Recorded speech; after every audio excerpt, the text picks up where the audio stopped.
Troisième partie, la ville désertée. De l'almanach du vieux fermier. Dimanche 5 octobre 1975, coucher du soleil 9h02. Lundi 6 octobre 1975, lever du soleil 6h49. En ce 13e jour après l'équinoxe d'automne, Jérusalem Slot sera donc dans l'obscurité pendant 11h47. Nouvelle lune. Proverbe du jour, à soleil tôt couché, moisson presque faite. De la station météorologique de Portland, température relevée pendant la période d'obscurité, la plus haute 15 degrés à 19h06, la plus basse 8 degrés à 4h06. Nuages en petit nombre, précipitations nulles, vent de nord-ouest 3 à 6 km/h. Du bloc-notes journalier de la police du comté de Cumberland, rien à signaler. Il n'y eut personne pour déclarer la ville morte en ce matin du 6 octobre. Personne ne savait qu'elle l'était. Elle conservait, comme les cadavres de ses habitants, toute l'apparence de la vie. Ruthie Crockett, qui, se sentant malade, était restée pelotonnée au fond de son lit pendant tout le week-end, n'était plus là le lundi matin. Personne ne remarqua sa disparition. Sa mère gisait dans la cave, le corps recouvert d'une bâche, derrière ses étagères de conserve, et Larry Crockett, qui s'était réveillé très tard, supposa que sa fille était en classe. Il décida de ne pas aller à son bureau ce jour-là. Il se sentait épuisé, la tête vide et les jambes flageolantes. La grippe, probablement. La lumière lui faisait mal aux yeux. Il se leva et baissa le store. L'absence de sa femme l'étonnait un peu, mais il ne s'appesantit pas sur la question. Il se recoucha, passa le doigt sur la drôle de petite coupure qu'il s'était faite juste sous le menton en se rasant, remonta son drap jusqu'aux yeux et sombra à nouveau dans le sommeil. Pendant ce temps, sa fille dormait aux côtés de Dud Rogers au plus profond d'un congélateur abandonné, et dans les ténèbres de sa nouvelle existence, au milieu des ordures de la décharge, elle trouvait les avances de son compagnon fort acceptables. Loretta Starcher, la bibliothécaire de la ville, avait disparu aussi. Mais qui se soucie de la disparition d'une vieille fille? Elle reposait au dernier étage de la bibliothèque municipale, l'étage obscur, poussiéreux, toujours fermé à clé. Elle était la seule à en avoir la clé et la porter au cou, accrochée à une chaîne. Où ne pénétraient que ceux qui avaient su la convaincre de leur valeur intellectuelle et surtout morale, au point de mériter cette faveur insigne. Exemplaire unique, reliure intacte, elle avait rejoint maintenant ses précieux livres. Aucun homme jamais ne l'avait touchée, aucun homme ne la toucherait jamais. Eva Miller fut surprise de ne pas voir Weasel Greg au petit déjeuner, mais elle n'eut pas le loisir de se poser beaucoup de questions. L'atmosphère était toujours fiévreuse le lundi matin. Il s'agissait de repartir pour une nouvelle semaine de travail, et on se bousculait autour du fourneau. Après quoi il fallait remettre tout en ordre et laver la vaisselle de ces deux pestes de Groover Verrill et de Mickey Sylvester, qui s'obstinaient à ne pas voir la petite pancarte « N'oubliez pas de laver vos assiettes SVP » clouée au-dessus de l'évier. Mais quand à la frénésie du petit matin succéda le rythme tranquille des tâches quotidiennes, elle prit de nouveau conscience de l'absence de Weasel. C'était lui qui, tous les lundis, allait porter les ordures au coin de Railroad Street, afin que Royal Snow les embarque dans son vieil international à Verster. Les grands sacs en plastique vert s'alignaient sur les marches de la cuisine, et Weasel n'était pas là pour les enlever. Elle alla jusqu'à sa chambre et frappa doucement à la porte. « Ed ?» Pas de réponse. Un autre jour, elle se serait dit qu'il cuvait encore une cuite et aurait porté les sacs elle-même en grommelant un peu. Mais ce matin-là, elle sentit monter en elle une espèce d'angoisse, tourna le bouton de la porte et avança la tête. « Ed !» dit-elle d'une voix sourde. La pièce était vide, la fenêtre ouverte, et les rideaux étaient agités par la brise. Le lit était en désordre. Elle se mit à le faire machinalement, et soudain sa pantoufle droite buta dans quelque chose. Elle se baissa et vit le miroir monté sur écaille de Weasel, brisé. Elle le ramassa et le tourna entre ses doigts, les sourcils froncés. C'était un miroir qu'il tenait de sa mère. Il avait refusé une fois de le vendre à un antiquaire, qui lui en offrait 10$, et pourtant il buvait déjà à ce moment-là. Elle alla chercher la pelle à poussière dans le placard du couloir et balaya lentement et pensivement les morceaux de verre. Elle savait que Weasel n'était pas ivre quand il l'avait quitté pour aller dans sa chambre la veille au soir, et qu'après 9h il ne pouvait trouver de la bière nulle part, à moins d'aller en stop jusque chez Dell ou à Cumberland. Elle vida la pelle dans la corbeille à papier, puis inspecta le contenu de la corbeille. Pas de bouteille vide. Le contraire l'eût étonné. Weasel ne buvait pas en cachette. Ce n'était pas son genre. Il va bien finir par se montrer. C'est pourtant le cœur lourd qu'elle descendit l'escalier, sans vouloir s'avouer que si elle se sentait à ce point préoccupée, c'est qu'elle avait beaucoup plus que de l'amitié pour Weasel. « Mam ?» Quelqu'un qu'elle ne connaissait pas était dans sa cuisine et lui parlait. Elle se secoua pour chasser ses pensées et regarda l'étranger. C'était un petit garçon, soigneusement vêtu d'un pantalon en velours côtelé et d'un t-shirt bleu impeccablement propre. D'où sort-il, ce petit? Sa figure lui disait quelque chose, mais elle ne parvenait pas à le situer. Il appartenait probablement à une de ces familles qui venaient de s'installer à Jointer Avenue. « Est-ce que M. Ben Mears habite bien ici ?» Eva fut sur le point de lui demander pourquoi il n'était pas à l'école, mais n'en fit rien. L'enfant avait une expression impressionnante de gravité, et des cernes bleues entouraient ses yeux. « Monsieur Mears dort. Est-ce que je peux attendre ?» En sortant de la maison funéraire de Maury Green, Homer McCaslin s'était rendu directement chez les Norton. Il était 11 heures du soir lorsqu'il frappa à leur porte. Mrs. Norton était en larmes. Quant à Bill Norton, il s'efforçait de garder son calme, mais ses traits étaient tirés et il allumait cigarette sur cigarette. McCaslin accepta de diffuser le signalement de Suzanne. Oui, il les appellerait s'il apprenait quelque chose. Oui, il téléphonerait à tous les hôpitaux de la région, comme c'est la règle dans ces cas-là. Il ne leur dit pas qu'on téléphonait aussi à la morgue. Il pensait à part lui que la petite avait très bien pu partir sur un coup de tête. La mère reconnaissait elle-même qu'elle s'était disputée et que sa fille avait parlé d'aller habiter ailleurs. Par acquis de conscience, il fit néanmoins une ronde sur les petites routes qui entouraient la ville, tout en prêtant l'oreille au grésillement de sa radio de bord. À minuit passé, alors qu'il remontait Brooks Road, la torche électrique avec laquelle il balayait le bas-côté de la route éclaira quelque chose de métallique, une voiture garée dans les bois. Il s'arrêta, fit marche arrière et sortit de sa voiture. L'auto qu'il avait repérée était garée sur un chemin désaffecté. C'était une Vega beige 1973. McCaslin sortit son gros carnet à chaîne de la poche arrière de son pantalon et dirigea le rayon de sa lampe sur la plaque de la voiture. C'était bien le numéro que Mrs. Norton lui avait indiqué. Les choses étaient peut-être plus sérieuses qu'il ne l'avait cru. Il posa la main sur le capot. Il était froid. La voiture devait être là depuis un certain temps. « Shérif ?» Une voix légère aérienne, comme un tintement de clochette. Pourquoi diable avait-il mis la main sur la crosse de son pistolet? Il se retourna et aperçut la fille des Norton. Elle était incroyablement belle et donnait la main à un jeune homme qu'il ne connaissait pas et dont les cheveux noirs étaient coiffés en arrière à la mode des années 30. McCaslin dirigea le rayon de sa lampe sur le visage du garçon et eut l'impression très étrange que le faisceau lumineux passait à travers lui sans l'éclairer. Les deux jeunes gens s'approchèrent. Leurs pas ne laissaient aucune trace sur la terre meuble. La peur le saisit, son corps se tendit, sa main serra le revolver, et puis relâcha son étreinte. Il éteignit sa lampe et attendit passivement. « Shérif, dit-elle. » Sa voix avait pris une intonation sourde et caressante. « Comme c'est gentil à vous d'être venu, dit l'étranger. » Ils se jetèrent sur lui. La voiture de police se cachait maintenant sous les fougères et les genevriers. McCaslin était pelotonné dans la malle arrière et les appels radio résonnant à intervalles réguliers n'étaient plus reçus par personne. Un peu plus tard ce matin-là, Suzanne rendit une courte visite à sa mère, mais sans lui faire grand mal. Elle était déjà repue. Mais puisque Anne Norton l'avait invitée à rentrer, elle aurait tout le loisir de retourner chez elle quand elle le voudrait, car elle allait avoir faim ce soir, et tous les soirs. Enfin, le jour se leva et le mal se remit en sommeil. On allait avoir une belle journée d'automne, fraîche et lumineuse. La ville, ignorante de sa propre mort, reprendrait ses activités sans se douter des basses œuvres de la nuit. Selon l'almanach du vieux fermier, le soleil se coucherait à 7 heures juste. Les jours allaient devenir de plus en plus courts, bientôt ce serait Halloween, et puis viendrait l'hiver. Quand Ben descendit de sa chambre à 9 heures moins le quart, Eva Miller lui dit tout en continuant à laver ses assiettes. « Il y a quelqu'un qui vous attend sous la véranda. »« Ah » dit Ben. Et il se dirigea vers la porte de la cuisine donnant sur l'extérieur. Il s'attendait à voir Suzanne ou le shérif McCaslin, mais son visiteur était un petit garçon à l'allure d'enfant sage. Il était assis sur les marches de la véranda et regardait la ville, qui, comme chaque matin à cette heure-là, commençait à s'animer. « Salut » dit Ben. L'enfant tourna vivement la tête.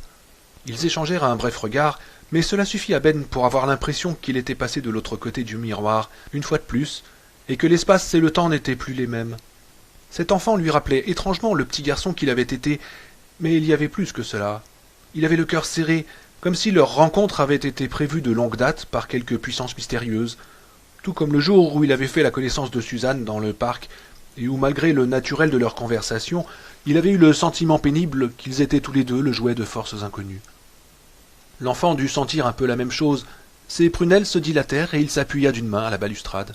« Tu es Ben Mears, dit-il. comme s'il posait une évidence. Oui, tu me bats d'une longueur, moi je ne sais pas qui tu es. Je m'appelle Marc Pétry, dit l'enfant. J'ai de mauvaises nouvelles pour toi. Je le savais, pensa Ben lugubrement. Il se prépara à soutenir le choc, mais la nouvelle était si imprévisible qu'il en fut assommé.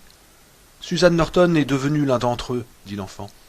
Barlow a pris possession d'elle dans la cave de Marston House, mais j'ai tué Straker. Enfin, je crois que je l'ai tué. Ben essaya de parler, mais n'y parvint pas. Il avait la gorge bloquée.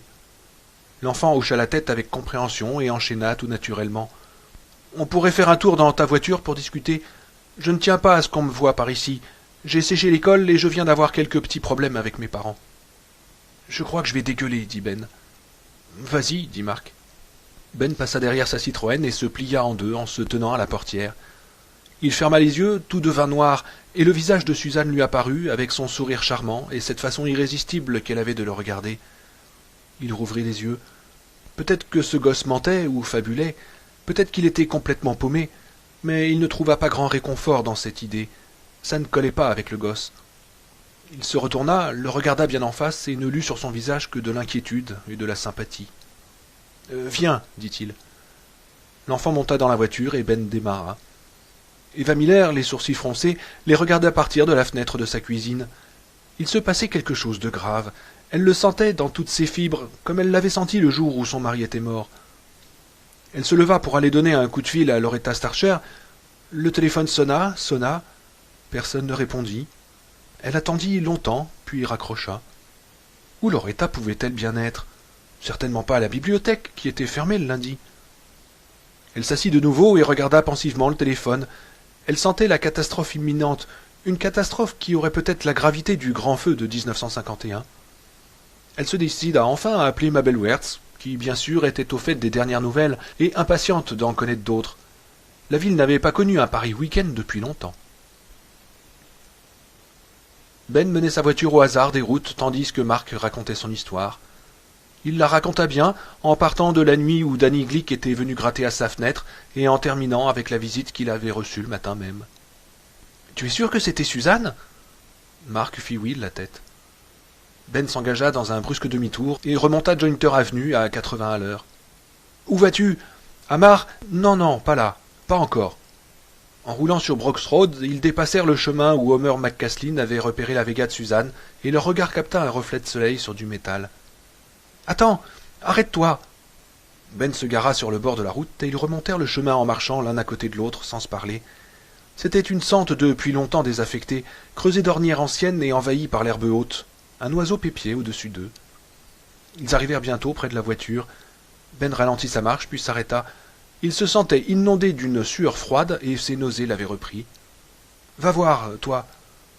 Marc alla jusqu'à la voiture et pencha la tête par la vitre ouverte du côté du volant. « Les clés sont dessus !» dit-il en se retournant. Ben s'avança à son tour. Son pied buta dans quelque chose, il se baissa et vit un revolver de calibre 38 traînant dans la poussière. Il le ramassa et l'observa attentivement. C'était un revolver de la police, à n'en pas douter. « Il est à qui, d'après toi, ce pistolet ?» demanda Marc en s'approchant. Il avait les clés de Suzanne à la main. « Je ne sais pas, » dit Ben. Il vérifia que le revolver n'était pas armé et le mit dans sa poche. Marc lui tendit les clés. Il les prit et marcha comme dans un rêve jusqu'à la Vega. Ses mains tremblaient et il dut s'y reprendre à 2 fois avant de réussir à engager la clé dans la serrure du coffre. Enfin, il y parvint, tourna la clé et souleva l'abattant en s'efforçant de ne penser à rien. Ils regardèrent ensemble à l'intérieur. Il n'y avait qu'une roue de secours et un cric. Ben poussa un long soupir. « Et maintenant ?» demanda Marc. Ben resta silencieux. Ce fut que quand il se sentit à nouveau maître de sa voix qu'il répondit. « On va aller voir Matt Burke, un de mes amis qui est à l'hôpital. Il sait tout sur les vampires. » L'enfant lui lança un regard insistant. « Tu me crois, hein ?»« Oui, dit Ben. » Le mot était parti très vite, balayant du même coup tous les doutes qu'il pouvait encore avoir. « Oui, je te crois. Monsieur Burke est prof au lycée, n'est-ce pas? Est-ce qu'il sait? »« Oui, et son docteur aussi. »« Le docteur Cody ?»« Oui. » Ils n'avaient pas détaché leur regard de la voiture. On aurait dit qu'ils venaient de découvrir le dernier spécimen d'une race maudite dans ces bois ensoleillés, à l'ouest de la ville. Le coffre était ouvert devant eux comme une gueule béante. Ben le referma d'un coup sec, et le bruit sourd de la serrure qui s'enclenchait retentit dans son cœur. « Et quand on l'aura vu, dit-il, On montera à Marston House et on réglera son compte à l'enfant de salaud qui a fait tout ça. Mark, immobile, le regardait. Ce ne sera peut-être pas aussi simple que tu le penses. Elle sera là-haut, elle aussi. Elle lui appartient maintenant. Je le ferai se repentir d'être venu à Salem, dit Ben d'une voix déterminée. Allez, viens. Ils arrivèrent à l'hôpital à 9h30. Jimmy Cody était dans la chambre de Matt. Il regarda d'abord Ben, sans sourire, puis jeta un coup d'œil intrigué sur Mark Petrie. « J'ai de mauvaises nouvelles pour toi, Ben. Sue Norton a disparu, dit Matt. « C'est un vampire maintenant, dit Ben d'une voix sourde. Matt laissa échapper un grognement. « Tu en es sûr ?» demanda Jimmy d'une voix brève.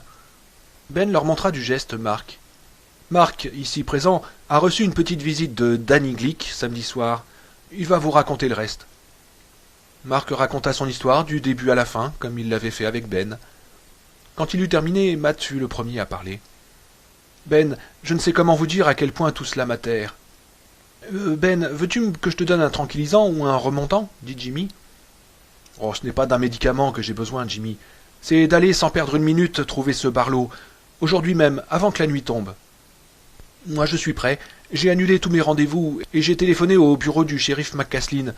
Il a disparu lui aussi. » On tient peut-être alors l'explication de ça, dit Ben, en sortant le revolver de sa poche et en le déposant sur la table de nuit de Matt.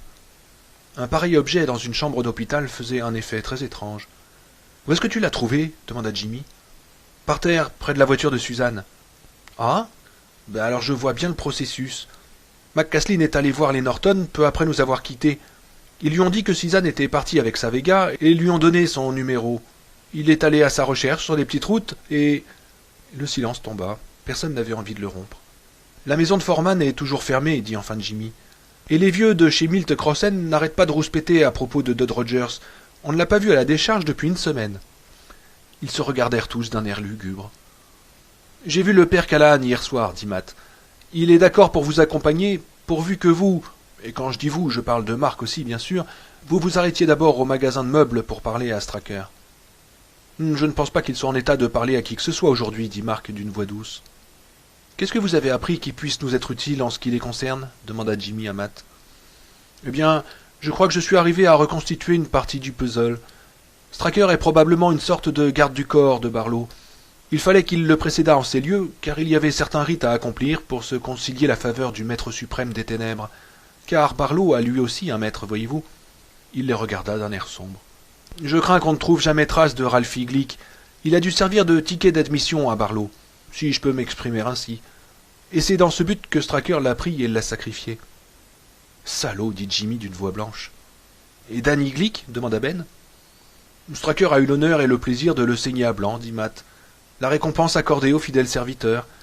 Remarquez que si Barlow avait été là, il s'en serait peut-être chargé. »« Mais ce Barlow, demanda Jimmy, comment est-il arrivé ici ?»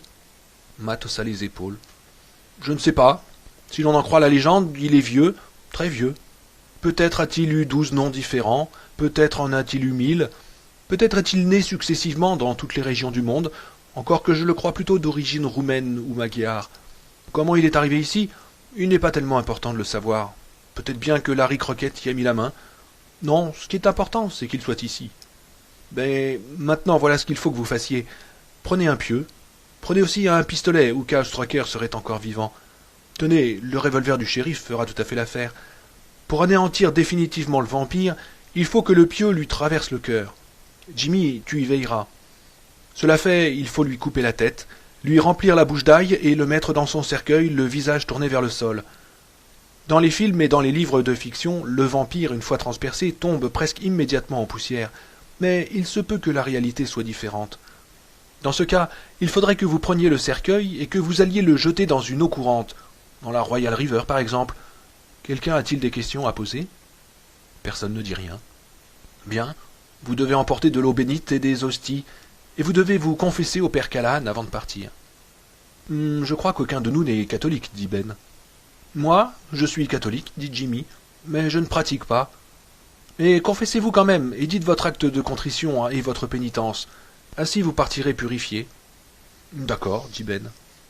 Ben, avez-vous fait l'amour avec Suzanne ? Pardonnez-moi, mais... oui, dit Ben. Alors dans ce cas, vous devez enfoncer le pieu d'abord dans le cœur de Barlow, ensuite dans le sien. Vous êtes le seul membre de notre petit groupe qui ait été atteint personnellement. Vous agirez comme si vous étiez son mari, et vous ne devez pas flancher, ainsi vous la libérerez.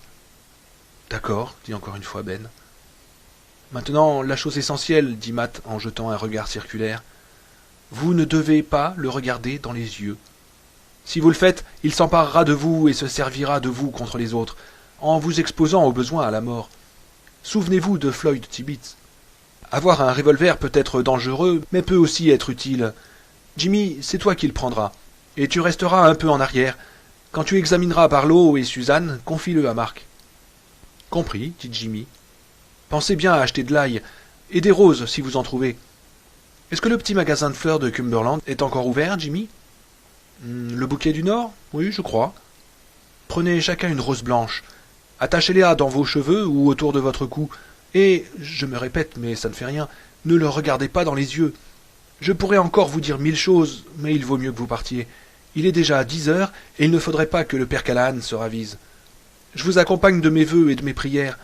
Un vieil agnostique comme moi qui parle de prières, ça fait un peu drôle, mais je suis loin d'être aussi agnostique que je l'étais il y a quelques jours encore. Est-ce que c'est Carlyle qui a dit que celui qui détrône Dieu dans son cœur doit mettre Satan à sa place? Personne ne répondit. Matt soupira. Jimmy, je voudrais regarder ton cou de plus près. Jimmy s'approcha du lit et leva le menton. Les petites blessures étaient à n'en pas douter des perforations, mais elles étaient toutes les deux bien cicatrisées, et il semblait n'y avoir aucune inflammation. Des douleurs, des démangeaisons? Demanda Matt. Non. Tu as eu de la chance, dit Matt gravement. Oui, je commence à me rendre compte de la chance incroyable que j'ai eue. Matt se laissa retomber sur ses oreillers, le visage creusé, les yeux profondément enfoncés dans leurs orbites. Jimmy, je crois que je vais prendre le médicament que Ben a refusé. Je vais demander à une infirmière de vous le donner. Donc je dormirai pendant que vous mènerez votre combat. Plus tard, il y aura encore un point, mais c'est assez pour le moment. Son regard se tourna vers Mark. Tu as fait une chose remarquable hier, mon enfant. Follement téméraire, mais remarquable. C'est elle qui a payé pour moi, dit Mark de sa voix calme en pressant les mains l'une contre l'autre pour les empêcher de trembler. Oui, reprit Matt, et il pourrait bien vous le faire payer encore aux uns ou aux autres, si ce n'est à tous. Ne le sous-estimez pas. Et maintenant je dois vous avouer que je suis horriblement fatigué. J'ai passé presque toute la nuit à lire. Appelez-moi dès que tout sera fait. En sortant de la chambre, Ben et Jimmy échangèrent un regard. Quelle classe, ce type, dit Ben. À 10h15, Eva Miller descendit dans sa cave pour y prendre 2 bocaux de maïs à l'intention de Mrs. Norton, qui, d'après ce que lui avait dit Mabel Wertz, était alitée. Eva avait passé presque tout son mois de septembre dans les vapeurs du fourneau à faire des conserves. Cela consistait pour une part à blanchir et à stériliser des légumes, et pour le reste à faire des confitures et recouvrir chaque pot d'une mince couche de paraffine. Plus de 200 bocaux s'alignaient maintenant sur les étagères de la réserve qu'elle avait installée dans le sous-sol de sa maison, et qu'elle veillait à garder toujours dans un ordre impeccable. La préparation des conserves était une de ses occupations favorites. À l'approche de l'hiver, elle compléterait sa collection avec quelques pots de mincemeat, ce mélange de raisins secs, de pommes et d'amandes qu'on conserve avec du cognac. Dès qu'elle ouvrit la porte de la cave, elle fut saisie par l'odeur. « Mon Dieu, mais ça pue !» grommela-t-elle entre ses dents en descendant les marches avec précaution, comme s'il s'agissait d'entrer dans une eau fétide. C'était son mari qui avait construit cette réserve, et il avait pris soin de faire des murs en pierre très épais afin qu'elle reste toujours fraîche. Il arrivait cependant qu'une marmotte ou un rat musqué se glisse par quelque fente de la paroi et finisse par mourir dans un coin. C'est ce qui avait pu se produire, quoique jamais encore elle n'eût senti une pareille puanteur. Elle parvint au bas des marches et s'avança en longeant les murs à la faible lumière des 2 ampoules de 50 watts qui pendaient du plafond. Il faudrait mettre des 75, pensa-t-elle. Elle prit 2 bocaux, sur l'étiquette desquels le mot « maïs » était écrit à l'encre bleue en gros caractères bien réguliers, et continua l'inspection, allant même jusqu'à se glisser péniblement entre le mur et l'énorme chaudière à canalisation multiple. Rien. Elle refit le même chemin en sens inverse, se retrouva au bas des marches menant à la cuisine, et les sourcils foncés jeta un coup d'œil autour d'elle. La pièce était beaucoup plus dégagée depuis qu'elle avait requis les services de 2 des employés de Larry Crockett pour construire une réserve à outils derrière la maison. Elle n'abritait plus que la chaudière, sorte de figuration moderne de la déesse Kali, avec ses tuyaux qui partaient dans toutes les directions, les contre-fenêtres qu'il ne faudrait pas tarder à poser, vu qu'on était déjà en octobre et que le chauffage coûtait cher, et le billard qui avait appartenu à son mari, recouvert d'un plastique. Chaque année, au mois de mai, elle en passait le feutre à l'aspirateur, bien que personne n'eût plus joué dessus depuis la mort de Ralph en 1959. En dehors de ça et des conserves, la cave ne contenait plus guère qu'un carton rempli de livres de poche qu'Eva avait réunis pour les porter à l'hôpital de Cumberland, une pelle à neige aux manches cassées, un tableau de bois auquel étaient accrochés quelques vieux outils dont se servait Ralph autrefois, et une pile de rideaux qui devaient être complètement piqués. Et pourtant l'odeur était bien là. Ses yeux se dirigèrent vers la porte basse qui menait au cellier. Elle n'allait quand même pas descendre là, pas aujourd'hui. Et puis la maison était solidement assise sur du béton. Comment un animal aurait-il pu pénétrer jusque-là? Et pourtant... Ed appela-t-elle tout d'un coup, sans raison. Et elle sentit son angoisse augmenter en entendant le son de sa voix. Le mot mourut lentement dans la lumière blafarde du sous-sol. Pourquoi diable avait-elle appelé Ed? Que serait-il venu faire ici? Boire en cachette? Il ne pouvait y avoir dans toute la ville d'endroit plus déprimant pour y vider une bouteille. Non, il avait probablement touché un petit rappel et était allé boire dans les bois avec ce bon à rien de Virge Rathbun. Elle s'attarda pourtant un instant encore et jeta de nouveau un regard circulaire. Cette odeur était vraiment épouvantable, une odeur de pourriture. Elle se demanda avec inquiétude si elle ne serait pas obligée de faire venir le service de désinfection. Enfin, après un dernier regard à la porte qui conduisait au cellier, elle se décida à remonter. Une fois arrivés chez le père Callahan, ils reprirent pour lui toute l'histoire, et quand ils eurent terminé, il était un peu plus de 11h30. Imaginez que l'orage gronde et que la foudre en tombant sur la centrale nous ait plongés dans le noir. Tout ce que vous venez de me raconter serait beaucoup plus crédible, dit Callahan. C'est vrai, pourtant, je vous le garantis, dit Jimmy en portant la main à son cou. Le père Callahan se leva et extirpa de la sacoche noire de Jimmy 2 battes de baseball dont l'extrémité avait été taillée en pointe. Une minute, Mrs. Smith. Ça ne va pas vous faire mal du tout, dit-il en faisant tourner une dans sa main. Personne ne rit. Callahan remit les pieux où il les avait pris et se dirigea vers la fenêtre et jeta un regard sur Jointer Avenue. Vous êtes tous trois très convaincants, et je vais même ajouter une nouvelle pièce à votre dossier. Il y a une pancarte sur la devanture du magasin de meubles Barlow et Straker, fermé pour travaux. J'ai voulu y aller dès 9h ce matin pour discuter avec votre mystérieux monsieur Straker de ce que pense monsieur Burke. La porte d'entrée de la boutique était fermée au verrou et la porte de derrière aussi. Il faut que vous admettiez que ça coïncide avec ce que dit Marc, remarqua Ben. En effet, mais il se peut que la coïncidence ne soit qu'accidentelle. Et je voudrais vous demander encore une fois, est-il vraiment nécessaire, selon vous, de mêler l'Église catholique à tout ceci? Oui, dit Ben, mais nous agirons sans vous, s'il le faut. Au besoin, j'irai seul. Oh, il n'en est pas question, dit le père Callahan en se levant. Voulez-vous me suivre dans l'église, mes amis? Je vais entendre vos confessions. Ben s'agenouilla dans l'obscurité du confessionnal. Il ne parvenait pas à mettre de l'ordre dans ses pensées. L'étrangeté de sa situation, l'odeur très particulière qui régnait en ce lieu, tout cela le mettait dans une sorte d'état second. Pour la première et la dernière fois, l'idée lui vint qu'il était peut-être en train de rêver, et son esprit s'accrocha désespérément à cette pensée. Tout d'un coup, ses yeux se fixèrent sur quelque chose qui était par terre dans un coin du confessionnal. Il le ramassa et vit que c'était une boîte de chewing-gum vide, probablement tombée de la poche d'un enfant. Impossible de nier l'existence de cette petite boîte. Il sentait le carton sous ses doigts. Le cauchemar était réalité. Le petit volet glissa sur ses rails. Il regarda, mais ne vit rien. L'ouverture était masquée par un store. « Que dois-je faire » demanda-t-il, les yeux fixés sur l'écran opaque. « Dites, bénissez-moi mon père parce que j'ai péché. »« Bénissez-moi mon père parce que j'ai péché, » dit Ben. Et sa voix lui parut étrangement pesante dans ce petit espace clos. « Maintenant, dites-moi vos péchés. »« Tous » demanda Ben, très inquiet. « Essayez de me donner un aperçu d'ensemble, » dit Callahan d'une voix brève.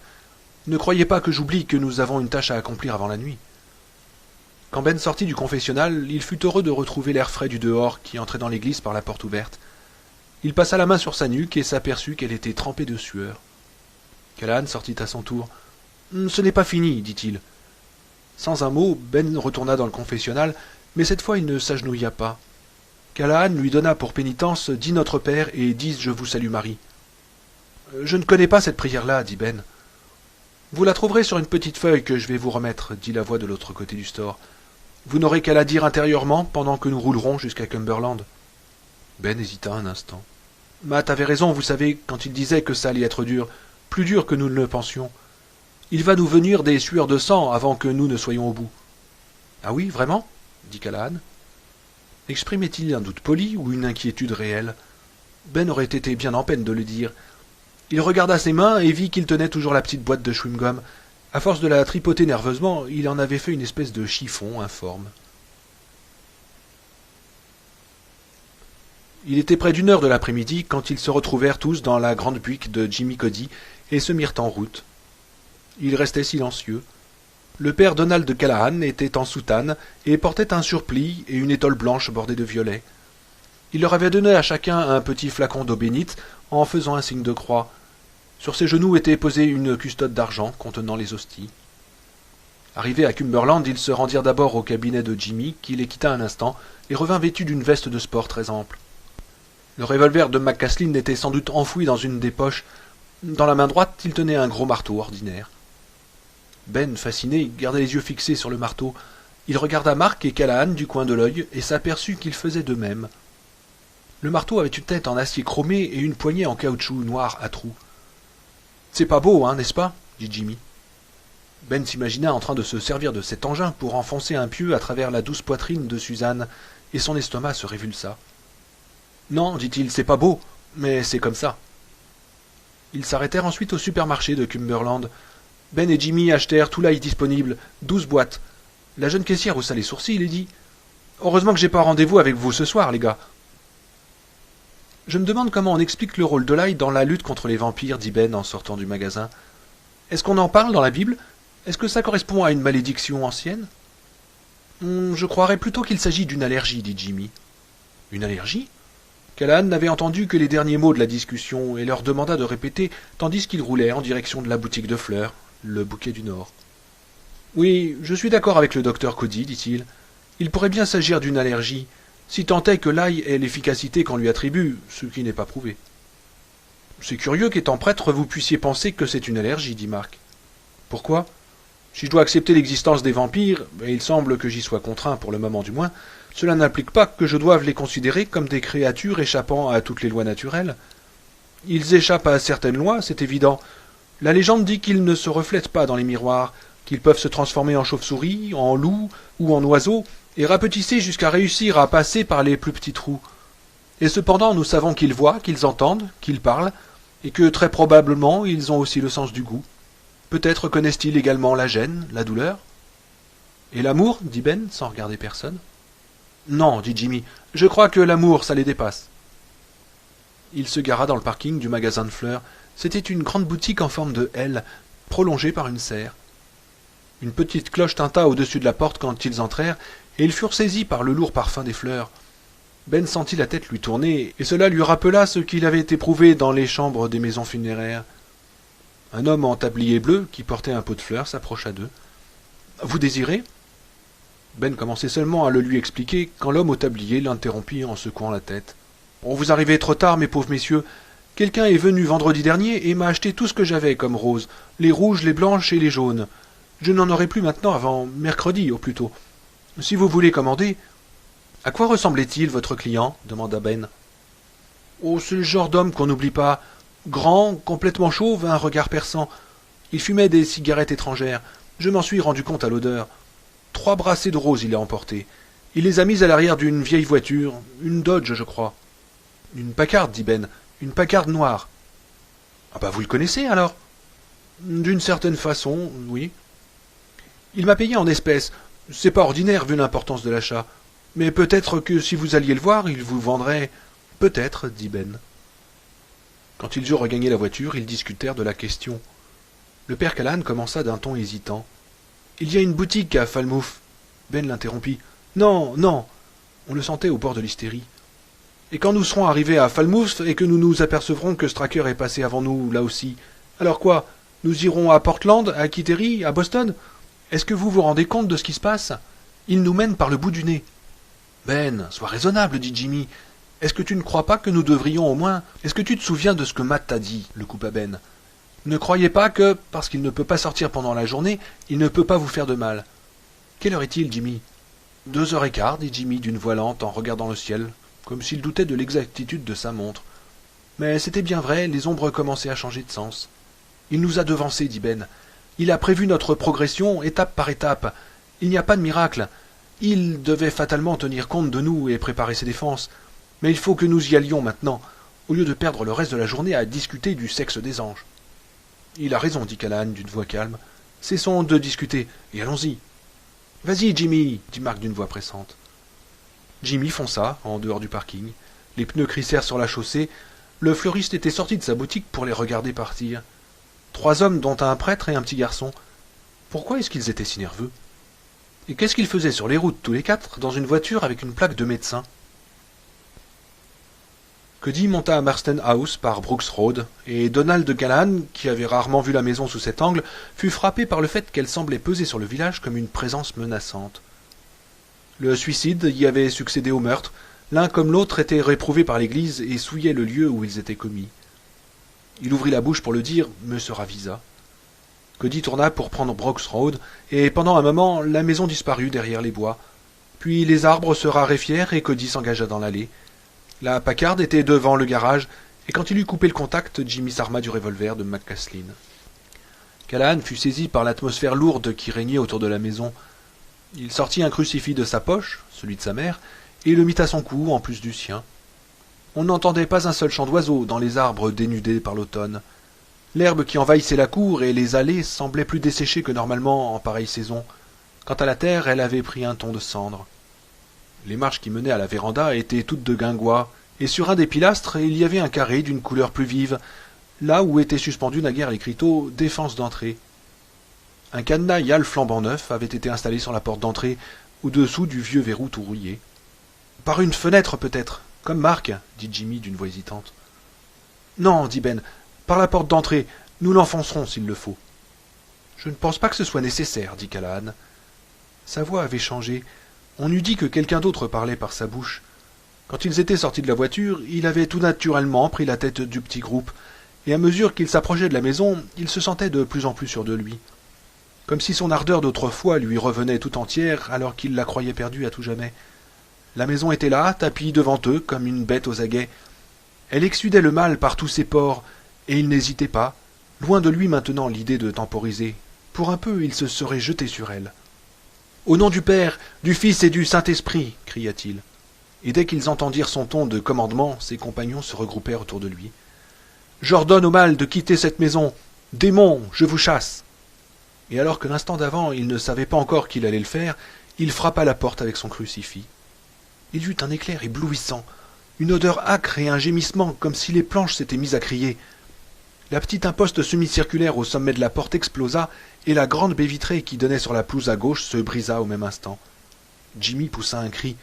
Le cadenas Yale gisait à leurs pieds. Il avait fondu jusqu'à perdre complètement sa forme initiale.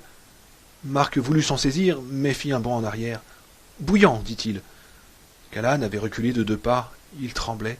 « C'est sans doute la chose la plus incroyable qui me soit arrivée dans ma vie. » Il leva les yeux au ciel comme s'il s'attendait à voir apparaître le visage même de Dieu. Mais le ciel était vide. Ben poussa la porte. Elle s'ouvrit sans difficulté. Il laissa Callahan passer le premier. Le prêtre regarda Marc. « La cave, dit Marc. On y va par la cuisine. Stracker est là-haut, mais... » Il s'arrêta, les sourcils froncés. « Il y a quelque chose de différent. Je ne sais pas quoi. Ce n'est pas comme avant. » Ils décidèrent de monter d'abord. Ben n'était pas le premier, mais il sentit néanmoins revenir toute son angoisse ancienne à mesure qu'ils avançaient dans le couloir et s'approchaient de la porte. Il allait, presque un mois après son retour à Salem, voir pour la 2e fois cette chambre. Quand Callahan poussa la porte, il leva les yeux et ne put arrêter le cri qui lui monta à la gorge. Un cri de femme, aigu, hystérique. Ce n'était ni Hubert Martsen ni son fantôme qui était pendu à la poutre. C'était Stracker. Il avait été pendu la tête en bas, comme un porc à l'abattoir, et il avait la gorge ouverte. Ses yeux vitreux étaient fixés sur eux et semblaient voir à travers eux, au-delà d'eux. Il avait été saigné à blanc. « Mon Dieu !» dit le père Callahan. « Mon Dieu !» Ils pénétrèrent lentement dans la pièce, Callahan et Cody en tête, Ben et Marc derrière, serrés l'un contre l'autre. Les pieds de Stracker avaient été attachés ensemble, puis on avait passé la corde par-dessus la poutre et on avait hissé le corps à une hauteur suffisante pour que les mains pendantes ne touchent plus le sol. Ben songea obscurément que celui qui avait fait ça devait avoir une force considérable. Jimmy posa la face intérieure de son poignet sur le front de Stracker, puis il prit une de ses mains dans la sienne. « Il doit être mort depuis 18 heures environ, dit-il. Il laissa retomber la main en frissonnant. Mon Dieu, quelle affreuse façon de... Je n'arrive pas à comprendre. Pourquoi? Qui? Oh, c'est Barlow qui a fait ça, dit Mark d'une voix calme et ferme en regardant le corps. Et voilà le Stracker liquidé, dit Jimmy. La vie éternelle, pour lui, c'est râpé. Mais pourquoi comme ça? Pourquoi l'avoir pendu la tête en bas? En Macédoine, on procédait déjà ainsi, dit le père Callahan. On pendait les corps de l'ennemi ou du traître par les pieds. Ainsi son visage faisait face à la terre et non au ciel. Saint Paul fut crucifié comme ça, on le cloua sur une croix en forme de X et on lui brisa les jambes. Attention, il est en train de nous faire perdre du temps, dit Ben d'une voix rauque, comme vieilli par le chagrin. Ça fait partie de ses combines. Allons-y tout de suite. Ben en tête, ils descendirent et gagnèrent la cuisine. Arrivé là, Ben céda la place au père Callahan. Pendant un court instant, ils restèrent sans bouger, se regardant les uns les autres et regardant la porte qui menait à la cave. Comme 25 ans auparavant, Ben avait regardé la porte d'en haut, le cœur envahi par l'angoisse. Quand le père Callahan ouvrit la porte, Mark retrouva l'odeur fétide qui lui avait sauté aux narines la première fois. Mais ce n'était pas tout à fait la même, elle n'était pas si forte, elle paraissait moins nocive. Cependant, quand le prêtre commença à descendre les marches, il lui fallut rassembler tout son courage pour le suivre. Jimmy avait sorti de sa sacoche une torche électrique. Il l'alluma et balaya la pièce du faisceau de sa lampe. Après être passé très vite sur le sol et les murs, il s'arrêta longuement sur une grande caisse posée dans un coin, puis sur une table. « Tiens, dit-il, regardez !» Il y avait là une enveloppe de couleur crème, en bleu vélin, qui tranchait sur la grisaille et la saleté du reste. « C'est un piège, dit le père Callahan. Mieux vaut ne pas y toucher. »« Je ne suis pas de cet avis, dit Mark, qui se sentait à la fois soulagé et désappointé. « Il n'est plus ici, il est parti. Cette lettre est pour nous, elle doit nous en dire de toutes les couleurs. » Ben s'avança et prit l'enveloppe. Il la tourna, la retourna. Mark vit que ses mains tremblaient, puis il décida de l'ouvrir. Elle contenait une feuille du même vélin que l'enveloppe, et ils se serrèrent tous les quatre l'un contre l'autre pour la voir de plus près. Jimmy dirigea le rayon de sa lampe sur elle. Elle était couverte d'une écriture serrée, fine et élégante. Ils la lurent ensemble, Mark peut-être un peu plus lentement que les autres. Le 4 octobre. Mes chers amis, comme c'est gentil à vous d'être venus jusqu'ici. J'ai toujours apprécié la compagnie. L'amitié a été une des joies de ma longue existence, trop souvent solitaire. Si vous étiez venus le soir, je me serais fait un plaisir de vous accueillir moi-même. Mais, sachant que vous préféreriez venir pendant la journée, j'ai pensé qu'il valait mieux ne pas être présent. Je vous ai laissé, en gage de mon estime, une personne qui est très chère à l'un d'entre vous. Vous la trouverez là où je me retirais pendant le jour, avant d'émigrer vers un lieu plus tranquille. Elle est très jolie, monsieur Mears, à croquer, dirais-je même, si vous permettez ce bon mot. Je n'ai plus besoin d'elle, aussi vous l'ai-je laissée pour que vous vous fassiez la main sur elle avant d'en arriver à l'essentiel. Un amuse-gueule en quelque sorte. Il sera intéressant de voir quel plaisir vous prendrez à le déguster en attendant le plat de résistance. Master Petrie, vous m'avez enlevé le serviteur le plus fidèle et le plus capable que j'ai jamais eu. Vous m'avez indirectement conduit à prendre part à sa déconfiture en éveillant mes appétits par le sang que vous lui avez fait verser. Vous vous en êtes tiré avec lui, c'est vrai, mais je me ferai un plaisir de m'occuper de vous. De vos parents d'abord, je pense. Ce soir, ou demain soir, ou le soir d'après. Après, ce sera votre tour. Vous aurez l'honneur d'être admis dans mon église, comme castrat. Et vous, père Callahan, ce sont eux qui vous ont persuadé de venir, n'est-ce pas? Je vous ai observé depuis mon arrivée à Jérusalem Slot, comme un bon joueur d'échecs qui étudie la position des pièces de son adversaire. L'Église catholique n'est pas la première à m'avoir combattu. J'étais déjà vieux quand elle est apparue, quand ses fidèles se cachaient dans les catacombes de Rome et peignaient des poissons sur leur poitrine pour se reconnaître entre eux. Ma puissance était déjà fermement établie, alors que ces faiseurs de grimaces, ces mangeurs de pain et ces buveurs de vin étaient encore en butte aux persécutions. Les rites de mon Église ont de loin précédé ceux de la vôtre. Et cependant, je ne vous sous-estime pas. Je connais la saveur du bien aussi parfaitement que celle du mal. Je ne suis pas blasé. De nous deux, c'est moi qui serai le plus fort. Comment cela, direz-vous? Moi, Callahan, je représente le bien. Je peux me déplacer de jour comme de nuit. Je connais, par mon ami Matt Burke, les positions et les charmes, tant païens que chrétiens, à employer contre vous. Oui, 3 fois oui. Mais en face de moi, vous n'êtes qu'un enfant. Je connais plus d'un tour, je ne suis pas le serpent, mais le père du serpent. Cela ne suffit pas, direz-vous, et c'est vrai. Ma force supplémentaire, c'est votre faiblesse. Père Callahan, vous ne tarderez pas à flancher. Votre foi dans le bien n'est pas assez solide. Quand vous parlez amour du prochain, ce ne sont que des mots. Vous ne faites autorité qu'en matière de bouteilles. Mes bons amis, Monsieur Mears, Docteur Cody, Master Petrie, Père Callahan, je vous souhaite de passer un très très bon moment. Le médoc est excellent. Le précédent propriétaire de la maison, que je n'ai pas eu la joie de connaître, l'a fait rentrer spécialement pour moi. Servez-vous quelques bonnes rasades, si vous en avez encore envie, après avoir accompli la petite tâche qui vous attend. Nous nous verrons bientôt, et j'adresserai alors à chacun d'entre vous mes félicitations sous une forme plus personnelle. En attendant, adieu. Signé Barlow. Ben tremblait de tous ses membres. Il laissa retomber la lettre sur la table et regarda les autres. Mark avait les poings serrés et l'expression de quelqu'un qui vient de mordre dans un fruit pourri. Le visage étonnamment juvénile de Jimmy était devenu livide. Le père Callahan avait un regard éteint. Les coins de sa bouche tombaient et ses lèvres s'agitaient convulsivement. Ils le regardèrent. « Allons-y, dit-il. » Ils s'avancèrent ensemble dans la cave. La pièce était en forme de L, et quand ils eurent dépassé la table, ils se trouvèrent dans ce qui était autrefois la cave à vin. Il y avait là des tonneaux de toutes dimensions qui disparaissaient sous la poussière et les toiles d'araignée. L'un des murs était consacré au casier à bouteilles, et on voyait dépasser des goulots de magnum.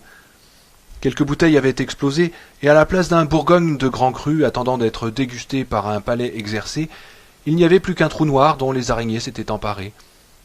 D'autres avaient tourné au vinaigre. C'est de là que venait cette odeur acide qui emplissait l'atmosphère, mêlée à une autre plus immatérielle, que l'on ne pouvait définir autrement que comme une odeur de corruption. « Non, dit Ben de la voix calme et déterminée de quelqu'un qui constate un fait. « Je ne peux pas. »« Mais vous devez le faire, dit le père Callahan. Je ne vous dis pas que ce sera facile, ni que ce sera pas affreusement pénible. Je vous dis seulement que vous devez le faire. »« Mais je ne peux pas, cria Ben, et son cri se répercuta sur les parois de la cave. Au centre de la pièce, sur une estrade qu'éclairait la torche de Jimmy, Suzanne Norton était étendue. Un fin drap blanc la recouvrait des épaules jusqu'aux pieds. Les mots s'étaient éteints sur leurs lèvres lorsqu'ils l'avaient vue, et ils s'en approchèrent, fascinés. C'était dans la vie une très charmante jeune fille qui avait manqué de très peu d'être vraiment belle, non à cause de quelques défauts de ses traits, mais peut-être du fait de sa vie trop ordinaire et trop paisible. Elle était belle maintenant, d'une beauté inquiétante. La mort n'avait en rien marqué son visage. Ses joues étaient roses et ses lèvres d'un rouge lumineux qui ne devait rien à un quelconque maquillage. Son front était pâle et lisse, sa peau laiteuse. Elle avait les yeux fermés et ses longs cils noirs rendaient plus frappante encore la fraîcheur de son teint. Une de ses mains, à demi fermée, était pressée contre sa hanche, tandis que l'autre reposait délicatement sur sa poitrine. Parfaitement belle, oui, mais d'une beauté qui ne rayonnait pas et à travers laquelle aucune âme ne s'exprimait. Il y avait quelque chose d'indéfinissable dans son visage qui rappela à Jimmy les filles de Saïgon, dont certaines n'avaient pas 13 ans, qui s'agenouillaient devant les soldats dans les allées obscures derrière les bars, pour la 100e ou la 1000e fois. Mais dans leur cas, ce n'était pas le mal à proprement parler qui les avait corrompus, mais le fait de devoir affronter trop jeunes les réalités de la vie.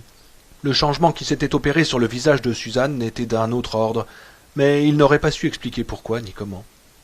Callahan s'avança et posa son index sur le sein gauche de la jeune fille.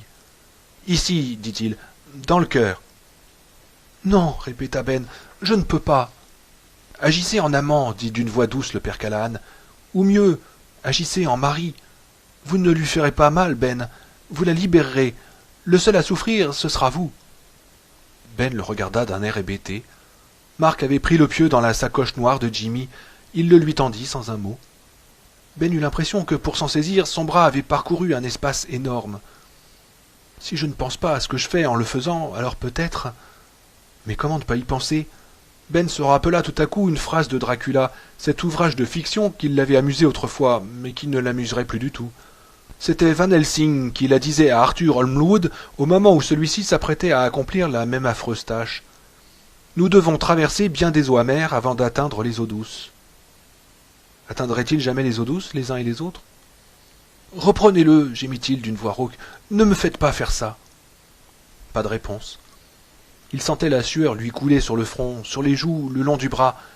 Le pieu, qui n'était auparavant qu'une simple batte de baseball, lui semblait avoir maintenant un poids tout à fait anormal, comme si d'invisibles mais puissantes lignes de force avaient convergé sur lui. Suzanne portait un chemisier dont les 2 boutons du haut n'étaient pas fermés.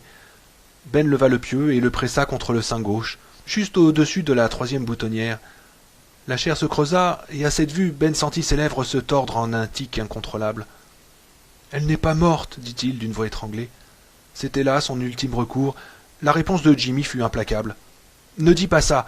Dis plutôt qu'elle fait maintenant partie des morts vivants. » Il le leur avait bien montré tout à l'heure. Il avait passé le bracelet de caoutchouc autour de son bras et actionné la pompe. Résultat, 0, 0.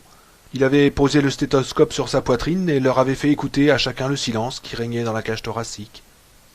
Ben sentit qu'en lui glissait quelque chose dans son autre main. Des années plus tard, il serait encore incapable de se rappeler lequel d'entre eux avait fait cela. C'était le marteau. Le marteau ordinaire, avec sa poignée en caoutchouc noir à trous et sa tête en acier chromé brillant sous le faisceau de la torche électrique. « Fais-le tout de suite, dit Callahan, et précipitez-vous dehors après, à nous de faire le reste. Nous devons traverser bien des eaux amères avant d'atteindre les eaux douces. »« Mon Dieu, pardonnez-moi, murmura Ben. Il leva le marteau et en frappa le pieu. Le coup tomba bien droit et la batte de frêne s'enfonça dans la chair molle en vibrant sur toute sa longueur. Jamais Ben ne pourrait oublier ce moment. Ses rêves en seraient hantés pour toujours. Les yeux bleus de Suzanne s'ouvrirent tout grands, comme sous l'effet du choc. Le sang jaillit de la blessure avec une force incroyable, éclaboussant les mains de Ben, sa chemise, son visage. Une odeur chaude et cuivrée se répandit dans la cave. La jeune fille fut saisie de mouvements convulsifs. Ses mains s'agitèrent comme des oiseaux affolés. Ses pieds se mirent à battre frénétiquement l'estrade sur laquelle elle était étendue. Ses lèvres se retroussèrent sur ses crocs de loup, et la bouche grande ouverte, elle se mit à pousser une succession de hurlements qui évoquaient les trompettes de l'enfer, tandis que 2 ruisseaux de sang s'échappaient du coin de ses lèvres. Le marteau se leva et retomba. Encore, encore et encore. Dans le cerveau de Ben, de grands oiseaux noirs tournoyaient en criant, et des images sanglantes se mêlaient à leur vol. Tout était devenu rouge, ses mains, le pieu, le marteau qui frappait sans remords. Dans les mains tremblantes de Jimmy, la torche électrique était devenue stroboscopique, et sous cette lumière discontinue, le visage convulsé de Suzanne apparaissait et disparaissait. De ses dents acérées, elle avait déchiré ses lèvres, et son sang avait couvert d'idéogrammes chinois le fin drap blanc que Jimmy avait rabattu avec soin pour découvrir son torse. Et puis, tout d'un coup, son corps se tendit, son dos s'arqua, et sa bouche s'ouvrit si grande que ses mâchoires auraient pu ne pas y résister. Un geyser de sang plus foncé jaillit de la blessure. Dans cette lumière hasardeuse et fantasque, il paraissait presque noir. Le cœur était touché. Le cri qui jaillit à cet instant de ses lèvres venait du fond des âges et des régions les plus ténébreuses de l'âme humaine. Du sang jaillit aussi de sa bouche, de son nez, et quelque chose d'autre s'échappa d'elle en même temps. Ce ne fut qu'une ombre, un je ne sais quoi de très flou, qui s'enfuit honteusement et disparut presque immédiatement dans l'obscurité ambiante. Le corps de Suzanne se détendit, ses lèvres se rapprochèrent en laissant échapper un dernier souffle rauque. Pendant un instant, ses paupières battirent et Ben revit, ou eut l'impression qu'il revoyait, la jeune fille qu'il avait vue dans le parc en train de lire un de ses livres. C'était fait. Il laissa tomber le marteau et s'éloigna à reculons, les bras tendus en avant, comme pour éloigner un cauchemar. Callahan posa une main sur son épaule. « Ben !» Il se retourna et se jeta vers l'escalier. Il monta les marches en trébuchant, tomba, se raccrocha, rampa presque jusqu'à la lumière. Les terreurs de l'enfant et celles de l'adulte s'étaient rejointes. S'il regardait par-dessus son épaule, il verrait Ubi Martsen, ou peut-être Stracker, à 2 pas derrière lui, la figure toute verte et toute boursouflée, la corde serrée autour du cou, les lèvres retroussées en un sourire cruel sur des crocs pointus. Il poussa un cri de détresse. Il lui sembla entendre Callahan dire « Non, laissez-le s'en aller !» Il traversa en trombe la cuisine et se précipita dehors. Dans sa hâte, il manqua une marche et tomba la tête la première dans la boue. Il se redressa, se mit à genoux, parvint enfin à se relever et regarda derrière lui. Rien. La maison gardait son air menaçant, mais elle avait perdu ses pouvoirs maléfiques. Ce n'était plus maintenant qu'une maison comme toutes les autres. Dans le grand silence de la cour envahie d'herbes folles, Ben Mears rejeta la tête en arrière et respira à longs traits.